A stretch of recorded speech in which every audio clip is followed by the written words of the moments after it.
जी के समय का कार्यकाल हो, चाहे आदरणीय अखिलेश यादव जी के समय का कार्यकाल हो, उत्तर प्रदेश में आदरणीय अखिलेश यादव जी ने जिस तरह से रोजगार देने का काम किया था, रोजगार के साथ साथ सरकारी नौकरियां देने का भी काम किया था। रोजगार के साथ सरकारी नौकरियों में रोजगार देने का काम जो उत्तर प्रदेश में हुआ था। आदरणीय अखिलेश यादव जी ने 1,72,000 शिक्षा मित्रों को तत्काल परमानेंट करके उनको नियुक्त किया था। लेकिन भारतीय जनता पार्टी की सरकार बनने के बाद उन शिक्षा मित्रों के साथ क्या हुआ?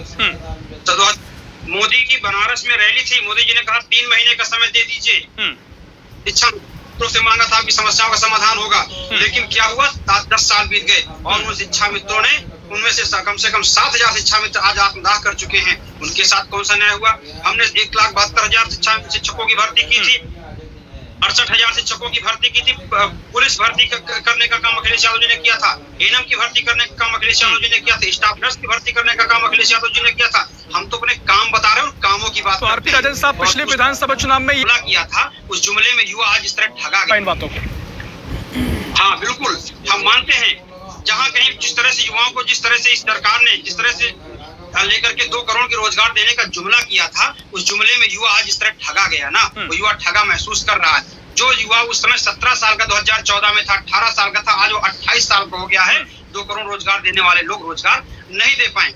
आप ऋषभ जी एक बात स्पष्ट कर दीजिएगा, आपके चैनल के माध्यम से, स्वदेश न्यूज के नेशनल चैनल के माध्यम से, मैं तो उन युवाओं से कहना चाहता हूं, क्या जो 35,000 की वैकेंसी पुलिस की निकलती है, 60 लाख आवेदन होते हैं, तो क्या देश में बेरोजगार नहीं है? 60 लाख अगर आवेदन हो रहे हैं तो बेरोजगारी कहाँ से आ गई?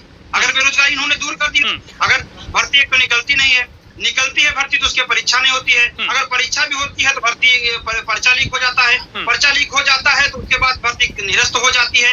ये स्थिति उत्तर प्रदेश में, पूरे देश में बनी हुई है। जो देश का बेरोजगार युवा, ऋषभ जी, इस देश के एक प्रधानमंत्री के जन्मदिन पर बाल दिवस मनाया जाता है और इसी देश के वर्तमान प्रधानमंत्री के जन्म दिवस पर देश का बेरोजगार युवा बेरोजगार दिवस मना रहा है। इससे बड़ा शर्मिंदगी और क्या हो सकती है ऋषभ जी? और सुन लीजिए ऋषभ जी, जो युवा बेरोजगार दिवस मना रहा है वो युवा किसी राजनीतिक दल के कार्यकर्ता नहीं है, वो इस देश के बेरोजगार युवा हैं। इस सरकार ने किया क्या ऋषभ जी? इस सरकार ने सरकारी कॉलेजों को बेच करके महंगाई को महंगा करने का काम कर दिया, बढ़ा दिया शिक्षा को। उत्तर प्रदेश के 31 पॉलिटेक्निक कॉलेजों को उत्तर प्रदेश की भारतीय जनता पार्टी की सरकार ने निजी हाथों में दे दिया। जो राजकीय पॉलिटेक्निक कॉलेज थे उनमें 10,000 12,000 रुपए फीस हुआ करती थी सालाना। आज उसकी फीस निजीकरण होने के बाद क्या हो गई है ऋषभ जी? आप पता कर लीजिएगा, उनकी फीस 1 लाख रुपए हो गई, 10 गुना महंगी हो गई। जो डिप्लोमा 12-15,000 होगा वो 1 लाख में हो गया। दूसरी चीज, अभी वैशाली जी ने इस डिबेट में कहा कि जो है आंकड़े देने की जो बात की, आंकड़े आप बता देना कितने आंकड़े दिए आपने रोजगार? 2 करोड़ का कहा था, अपना आंकड़ा बता दीजिए कि बेरोजगारी का आलम नहीं है तो है क्या? मैंने जो कहा तथ्यात्मक और आंकड़े के साथ आपको बता दिया। उत्तर प्रदेश में आदरणीय अखिलेश यादव जी ने काम किया था, नेताजी ने काम किया था। और हम तो जब बेरोजगार को, अगर रोजगार में जब समय लगता था उसके भर्ती पर्चा भरने के लिए, उसको पर्चा में आवेदन करने के लिए बेरोजगारी भत्ता भी देते थे, जब तक उसको रोजगार नहीं मिल जाता था, उसकी पढ़ाई के लिए, उसकी आगे की शिक्षा के लिए। अपनी बात रख ली है। प्रज्वल शर्मा जी, मैं आपके पास आ रहा हूँ।